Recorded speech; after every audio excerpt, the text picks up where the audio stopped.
மேட்டூர் அணையிலிருந்து கடந்த 3ஆம் தேதி முதல் பாசனத்திற்காக திறக்கப்பட்ட நீரானது தற்போது நிறுத்தப்பட்டிருக்கிறது. மேலும் கூடுதல் விவரங்களை செய்தியாளர் ரமேஷ் வழங்க கேட்கலாம். வணக்கம் ரமேஷ், விவரங்களை பதிவு பண்ணலாம். வணக்கம் பிரவீனா. மேட்டூர் அணையிலிருந்து டெல்டா பாசனத்திற்கு திறக்கப்பட்ட தண்ணீரானது தற்பொழுது நிறுத்தப்பட்டுள்ளது.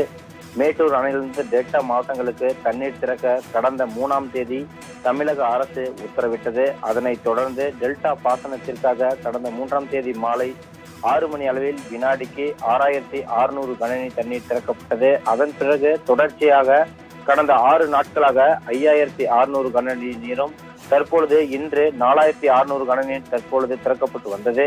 மேட்டூர் அணையிலிருந்து திறக்கப்பட்ட தண்ணீரானது 3.40 TMC வரை தண்ணீரானது டெல்டா மாவட்டங்களுக்கு இதுவரை சென்றுள்ளது.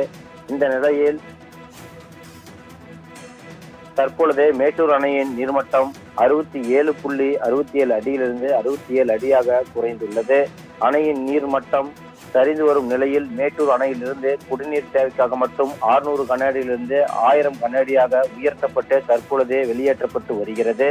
வரும் காலங்களில் தென்மேற்கு பருவமழை மற்றும் கர்நாடகா அணைகளில் இருந்து தண்ணீர் திறக்கப்பட்டால் மட்டுமே மேட்டூர் அணையின் நீர்மட்டம் அதிகரிக்க வாய்ப்புள்ளது. அணைக்கான நீர் வரத்து வெகுவாக சரிந்து வரும் நிலையில் 25 கனஅடியிலிருந்து 58 கனஅடியாக தற்பொழுது இன்று சற்று அதிகரித்துள்ளது. அணையின் நீர் இருப்பு 29.78 TMC இருந்து வரும் நிலையில் மேட்டூர் அணையில் போதுமான நீர் இருப்பு இல்லாத காரணத்தால் குறுகிய காலத்திலேயே தற்பொழுது சம்பா சாகுபடிக்கு நீர் திறப்பு குறைவாக வெளியேற்றப்பட்டு வருகிறது. மேலும் தென்மேற்கு பருவமழை இந்த ஆண்டு கை கொடுத்தால் மட்டுமே மேட்டூர் அணையிலிருந்து மீண்டும் தண்ணீர் திறக்க வாய்ப்பு உள்ளதாக நீர்வளத்துறை அதிகாரிகள் தெரிவித்துள்ளனர். பிரவீனா, விவரங்களுக்கு நன்றி ரமேஷ்.